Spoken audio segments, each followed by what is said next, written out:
जय श्री कृष्णा। विशाख मास महात्म्य में आज की कथा। राजा इंद्रद्युम्न ने पूछा, हे द्विश्रेष्ठ, जन्म से लेकर कुछ समय पहले तक तो आप पुरुषोत्तम क्षेत्र में कभी गए ही नहीं थे, फिर आपने वहां के दिव्य वृतांत को भला कैसे जान लिया? विद्यापति जी कहने लगे, राजन, मैं संध्या के समय पुरुषोत्तम तीर्थ में भगवान नीलाचल निवासी श्री विष्णु के समीप पहुंचा था। उस समय वहां दिव्य सुगंध युक्त वायु चल रही थी। आकाश मार्ग में देवताओं का सम्मिलित शब्द सुनाई पड़ता था। वह विश्वावसु नामक शबर मेरा मित्र है। उसने दिव्य उपहार, भोजन और ये माला मुझे प्रदान की थी।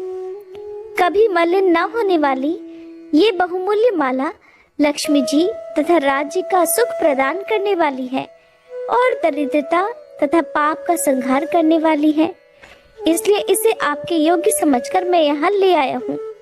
भगवान विष्णु का वह उत्तम क्षेत्र सब ओर से घने जंगलों से घिरा हुआ है। नीलाचल उसकी नाभि अर्थात केंद्र स्थान है। लंबाई और चौड़ाई में वह अर्थात वर्ग के हिसाब से 5 कोस का बताया गया है। तीर्थराज समुद्र के तट पर उसकी स्थिति है और वह सब ओर से स्वर्णमयी बालुका द्वारा ढका हुआ है।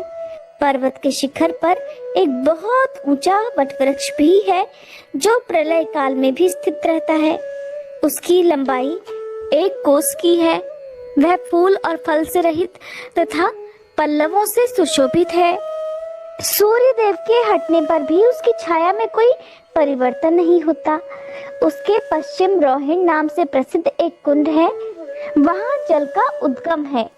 उसमें उतरने के लिए नील पत्थरों की सीढ़ी उसकी शोभा बढ़ाती है।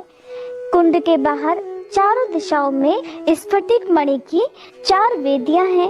पाप राशि का संहार करने वाले पवित्र जल से भरा हुआ वह कुंड बड़ा ही मनोरम है। कुंड की पूर्व दिशा में जो वेदी है उसके बीचों बीच में शंख चक्र गदाधारी इंद्रनील मणिमय भगवान श्री विष्णु विराजमान है। वह स्थान वट वृक्ष की छाया पड़ने से सदा ही शीतल बना रहता है।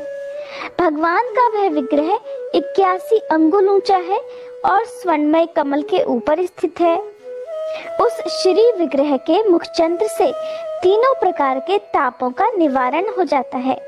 भगवान के दोनों नासिका पुट तिल के फूल के समान शोभा धारण करते हैं। पत्थर की मूर्ति होने पर भी भगवान के अधर पर मुस्कान की छटा रहती है। हंसी से खिले हुए युगल कपोलों द्वारा थोड़ी बहुत सुंदर दिखाई देती है। मुंह के दोनों कोने ऐसे दिखाई देते हैं मानो और किसी मूर्ति के मुख कोण वैसे कभी बने ही ना हो। मंद मंद मुस्कान वाले अधर, कपोल, ठोड़ी और मुंह के सुंदर कोने आदि को धारण करने वाले भगवान माधव विश्वकर्मा आदि शिल्पियों के लिए भी आदर्श बने हुए हैं।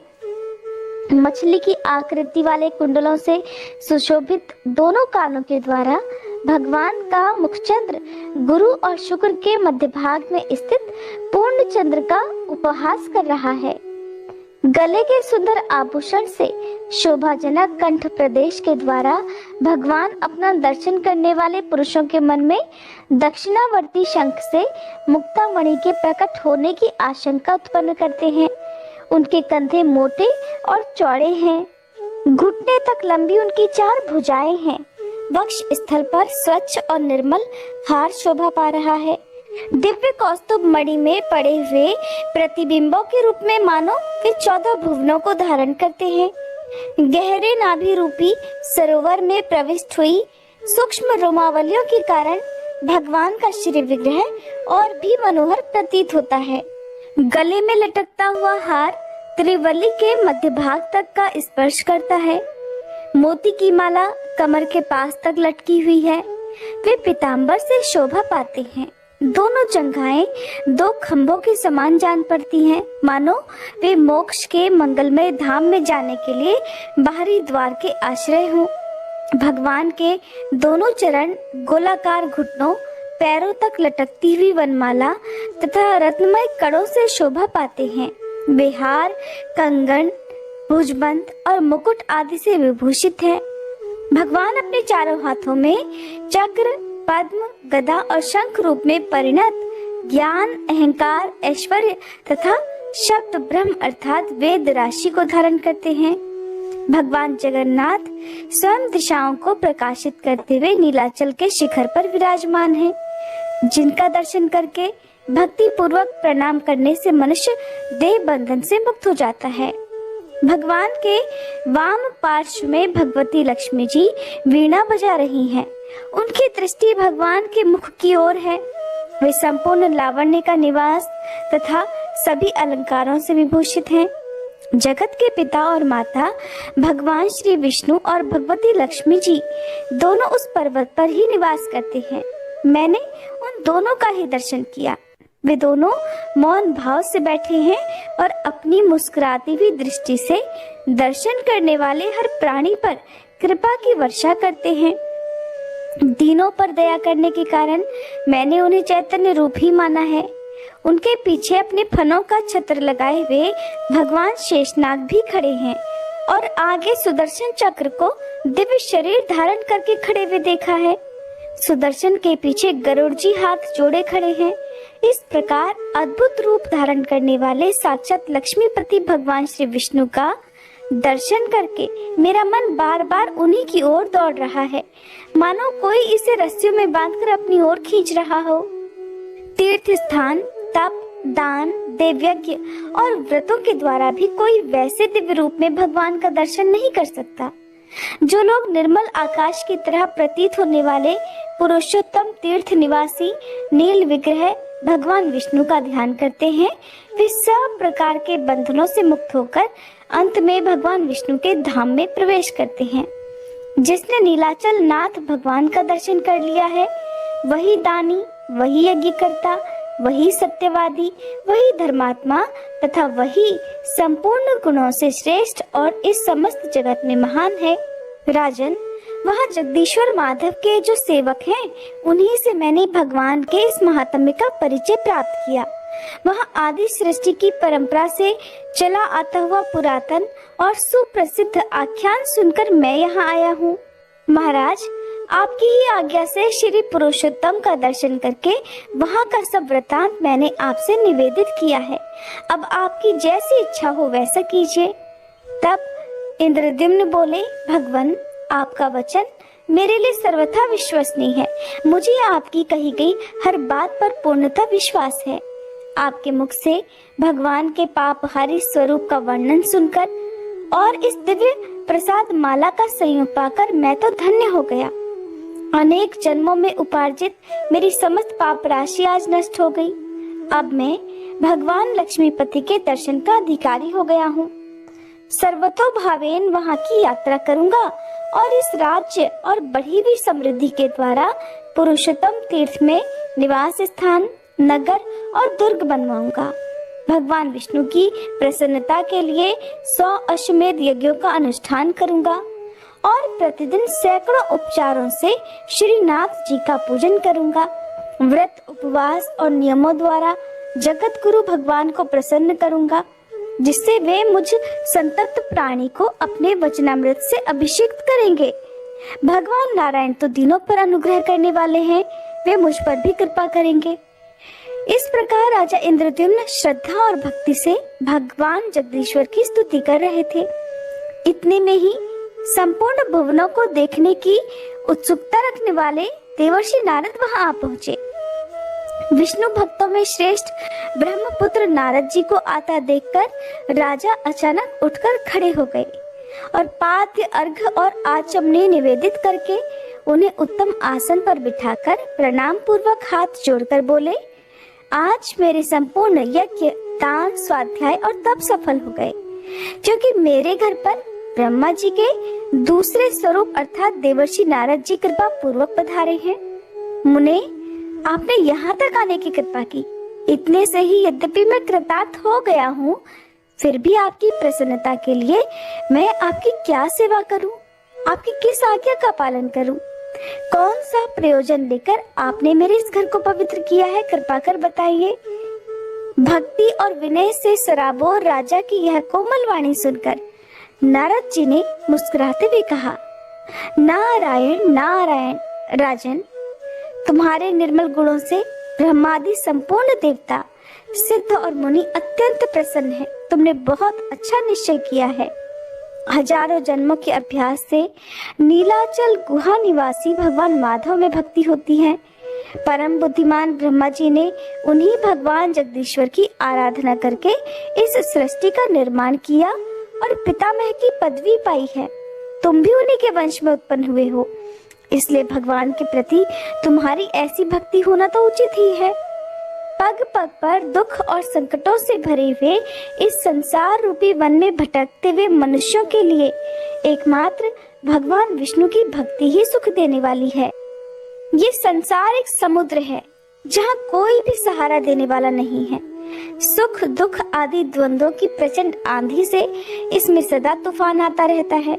इस कारण यह अत्यंत दुस्तर है। इस भवसागर में डूबे हुए मनुष्यों के लिए भगवान विष्णु की भक्ति ही नौका मानी गई है। एकमात्र माता भगवती विष्णु भक्ति का आश्रय लेकर संतुष्ट रहने वाले साधु पुरुष कभी शोक नहीं करते। राजन, देहधारियों की जो बड़ी भारी पाप राशि है वह विष्णु भक्ति रूपी महान दावानल में पतंगों की तरह जल जाती है। प्रयाग, गंगा आदि तीर्थ, तपस्या, श्रेष्ठ अश्वमेध यज्ञ, महान दान, व्रत, उपवास और नियम, इन सबका सहस्त्रों बार सेवन किया जाए और इनके पुण्य समूह को कोटि कोटि गुना करके एकत्र किया जाए तो भी वह विष्णु भक्ति के 1000वें अंश के बराबर भी नहीं बताया गया है। नारद जी के बताए हुए विष्णु भक्ति महात्म्य को सुनकर राजा इंद्रद्युम्न के मन में विष्णु भक्ति का स्वरूप जानने की इच्छा हुई। अतः उन्होंने पूछा, भगवान, भक्ति का क्या रूप है, उसके क्या लक्षण होते हैं, कृपया इनका भी वर्णन कीजिए। तब देवर्षि नारद जी ने कहा, राजन, सावधान होकर सुनो। मैं भगवान विष्णु की सनातन भक्ति का सामान्य और विशेष रूप से वर्णन करता हूँ। गुणों के भेद से भक्ति के 3 भेद हैं, सात्विकी, राजसी और तामसी। इनके अलावा एक चौथी भक्ति भी है जो निर्गुणा मानी गई है। राजन, जो लोग काम और क्रोध के वशीभूत हैं और प्रत्यक्ष अर्थात इस जगत के सिवा किसी और अर्थात परलोक आदि की ओर नहीं देखते, वे अपने आप को लाभ और दूसरों को हानि पहुंचाने के लिए जो भजन करते हैं उनकी वही भक्ति तामसी कही गई है। अधिक यश पाने के लिए या दूसरे को लाग डांट से या स्पर्धा रखने से प्रसंगवश परलोक के लिए जो भक्ति होती है वह राजसी मानी गई है। पारलौकिक लाभ को स्थायी समझकर और इस लोक के सभी पदार्थों को नश्वर देखकर अपने वर्ण तथा आश्रम के धर्मों का परित्याग न करते हुए आत्मज्ञान के लिए जो भक्ति की जाती है वह सात्विकी है। ये संपूर्ण जगत जगन्नाथ का ही स्वरूप है, उनसे अलग इसका दूसरा कोई कारण नहीं है। मैं भी भगवान से अलग नहीं हूँ और वे भी मुझसे अलग नहीं हैं। ऐसा समझकर भेद उत्पन्न करने वाली बाह्य उपाधियों का त्याग करना और अधिक प्रेम से भगवत स्वरूप का चिंतन करते रहना, केवल भगवान का ही ध्यान करना, यह निर्गुणा नाम वाली भक्ति है जो मुक्ति का साक्षात साधन है। ये अत्यंत दुर्लभ है। अब मैं भगवान विष्णु के भक्तों का लक्षण भी बताता हूँ, जिनका मन अत्यंत शांत है, जो सबके प्रति कोमल भाव रखते हैं, जिन्होंने अपनी इच्छा अनुसार अपनी इंद्रियों पर विजय पाली हो और जो मन, वाणी और कर्मों द्वारा कभी भी किसी दूसरे से द्रोह करने की इच्छा नहीं रखते, जिनका मन सदा दया से भरा रहता है, जो चोरी और हिंसा से सदा ही मुख मोड़े रहते हैं, सद्गुणों के संग्रह तथा दूसरों के कार्य साधन में जो प्रसन्नता पूर्वक संलग्न रहते हैं, सदाचार से जिनका जीवन सदा ही निष्कलंक बना रहता है, जो दूसरों के उत्सव को ही अपना उत्सव मानते हैं, सब प्राणियों के भीतर भगवान वासुदेव को विराजमान देखकर कभी किसी से ईर्ष्या द्वेष नहीं रखते, दीनों पर दया करना जिनका स्वभाव बन गया है और जो सदा परहित साधन की इच्छा रखते हैं, अविवेकी मनुष्यों का विषयों में जैसा प्रेम होता है उससे 100 कोटि गुनी अधिक प्रीति का विस्तार वे भगवान श्रीहरि के प्रति करते हैं। नित्य कर्तव्य बुद्धि से विष्णु स्वरूप शंकर जी आदि देवताओं का भक्ति पूर्वक भजन और ध्यान करते हैं। पितरों में भगवान विष्णु की ही बुद्धि रखते हैं। भगवान विष्णु से अलग किसी दूसरी वस्तु को नहीं देखते। भगवान जगत से भिन्न होकर भी भिन्न नहीं है। हे भगवान जगन्नाथ, मैं आपका दास हूँ, आपके स्वरूप में भी मैं ही हूँ, आपसे अलग मैं कदापि नहीं हूँ। जब आप भगवान विष्णु अंतर्यामी रूप से सबके हृदय में विराजमान है, तब सेव्य अथवा सेवक कोई भी आपसे अलग नहीं है। इस भावना से सदा सावधान रहकर जो ब्रह्मा जी के द्वारा वंदनीय युगल चरणारविंदों वाले श्री हरि को सदा प्रणाम करते, उनके नामों का कीर्तन करते, उन्हीं के भजन में तत्पर रहते और संसार के लोगों के सामने अपने आप को तिनके के समान तुच्छ मानकर विनय पूर्ण बर्ताव करते हैं, जगत में सब लोगों का उपकार करने के लिए जो कुशलता का परिचय देते हैं, दूसरों के कुशल क्षेम को अपना ही मानते हैं, दूसरों का तिरस्कार देखकर उनके प्रति दया से द्रवीभूत हो जाते हैं तथा सबके प्रति मन में कल्याण की भावना करते हैं, वे ही विष्णु भक्त के नाम से प्रसिद्ध हैं। जो पत्थर परधन और मिट्टी के ढेले में, पराई स्त्री और कूट शालमली नामक नरक में, मित्र शत्रु भाई अथवा बंधु वर्ग में समान बुद्धि रखने वाले हैं, वे ही निश्चित रूप से विष्णु भक्त के नाम से प्रसिद्ध हैं। जो दूसरों के गुणों से प्रसन्न होते हैं और पराये मर्म को अर्थात दूसरों की कमियों को ढकने का प्रयास करते हैं, परिणाम में सबको सुख देते हैं, भगवान में सदा मन लगाए रहते हैं और सदा ही प्रिय वचन बोलते हैं, वे ही वैष्णव के नाम से प्रसिद्ध हैं। जो भगवान के पापहारी शुभ नाम संबंधी मधुर पद का जप करते और जय जय की घोषणा के साथ भगवान के नामों का कीर्तन करते हैं, वे अकिंचन महात्मा वैष्णव के रूप में प्रसिद्ध हैं।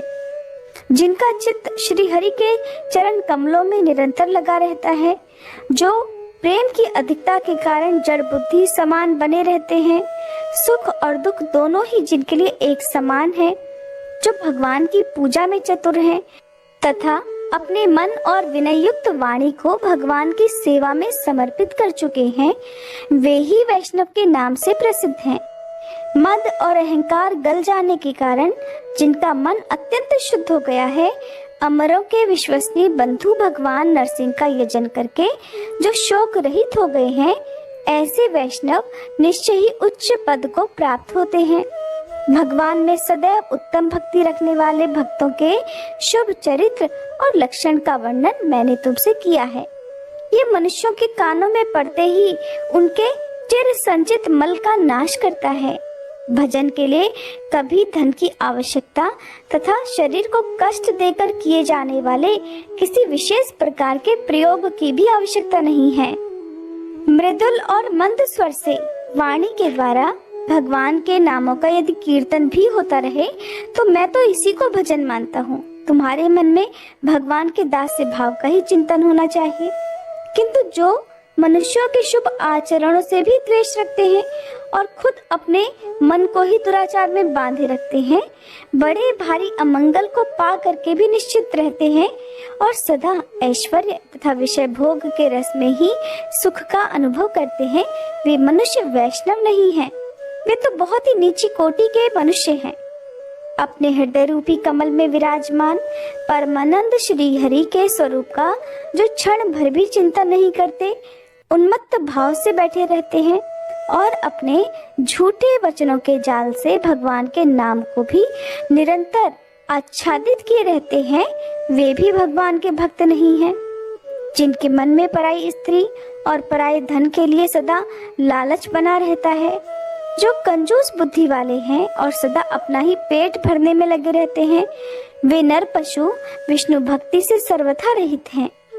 जो निरंतर दुष्ट पुरुषों के साथ अनुराग रखते हैं, उनका संग रखते हैं, दूसरों का तिरस्कार और हिंसा करते हैं, जिनका स्वभाव अत्यंत भयंकर है और जो भगवान नरसिंह के चरणों के चिंतन से विरक्त रहते हैं, उन मलिन मनुष्यों को दूर से ही त्याग देना चाहिए। जैमिनी जी कहते हैं, ब्रह्मपुत्र देवर्षि नारद से इस प्रकार उत्तम भगवत भक्ति का वर्णन सुनकर राजा इंद्रद्युम्न बहुत प्रसन्न हुए और इस प्रकार कहने लगे, भगवान, विद्वान पुरुषों ने मुझे बताया था कि साधु पुरुषों का संग संसार रूपी रोग का नाश करने वाला है। ऐसा साधु संग मुझे इसी समय प्राप्त हुआ है। आपके संग से मेरे अज्ञान में अंधकार का नाश हो गया, क्योंकि मेरा मन इस समय नील माधव की पूजा करने के लिए अत्यंत उतावला हो रहा है। इसलिए हम और आप दोनों ही रथ पर बैठकर चलें और भगवान नील माधव का दर्शन करें। अगर आपके मुख से पुरुषोत्तम क्षेत्र के तीर्थों का ज्ञान प्राप्त कर सकूं, तो पहले के कहे हुए महात्माओं के वचन भी सफल हो जाएं। सुनकर नारद जी कहने लगे, राजन, ये तो बड़े हर्ष की बात है। मैं तुम्हें पुरुषोत्तम क्षेत्र और वहाँ के तीर्थों के दर्शन कराऊंगा। उस तीर्थ में जो शक्तियाँ और शिव आदि है उन्हें भी दिखलाऊंगा। उस क्षेत्र के महात्म्य का भी परिचय दूंगा। तुम वहाँ भक्तों को आत्मसमर्पण करने वाले देवेश्वर भगवान जगन्नाथ का साक्षात दर्शन करोगे।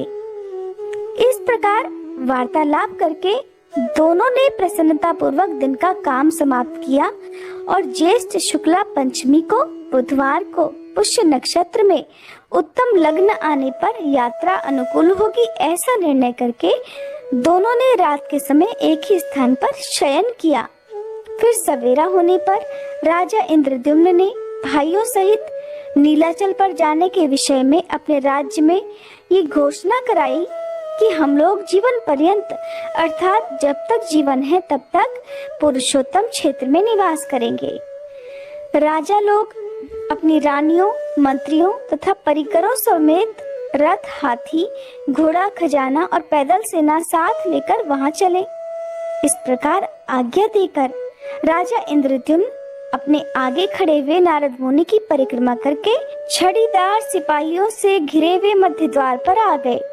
उनके आगे आगे अग्निहोत्र की अग्नि ले जाई जा रही थी। वहां उन्होंने अपनी दाहिनी ओर ब्राह्मणों को खड़े हुए देखा, जो मांगल्य सूक्त का पाठ कर रहे थे। राजा ने भक्ति से विनीत होकर वस्त्र, आभूषण, माला, सुगंध और अनुलेपन के द्वारा उन ब्राह्मणों का पूजन किया। इसी समय एक ही साथ बहुत सैकड़ों शंख बज उठे। उनके साथ और भी बहुत सारे बाजों की तुमुल ध्वनि महाराज ने सुनी। इसके बाद वे मंदिर में भगवान विष्णु का दर्शन करने के लिए गए, जिनका स्मरण करने से मनुष्य सब प्रकार के कल्याण का भागी हो जाता है। दिव्य सिंहासन पर बैठे हुए उन्हीं भगवान विष्णु का दूर से दर्शन करके उन्होंने साष्टांग प्रणाम किया और उपनिषदों की दिव्य वाणी से उनकी स्तुति करके दुर्गा जी के चरणों में भी मस्तक झुकाया। इसके बाद उन दोनों देवताओं की परिक्रमा करके उन्हें पालकी में बिठाया और उन्हें आगे करके प्रस्थान किया। बाहर के दरवाजे पर पहुंचकर उन्होंने अपना रथ तैयार देखा और फिर परिक्रमा करके वे नारद जी के साथ उस रथ पर बैठ गए। इंद्रद्युम्न के रथ के दोनों ओर उनके अधीन राजाओं के अनेकों रथ शोभा पा रहे थे, जो नाना प्रकार के अस्त्र शास्त्रों से संयुक्त तथा ध्वजा पताकाओं से सजे हुए थे।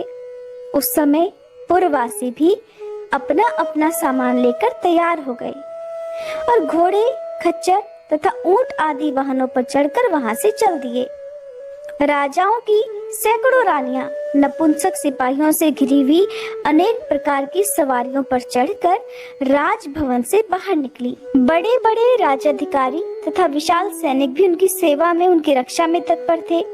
राजा के सामंत, मंत्री, सेवक, पुरोहित, ऋत्विक तथा राजा के व्यक्तिगत सेवक भी सब प्रकार के उपयोगी सामान साथ लेकर चल दिए।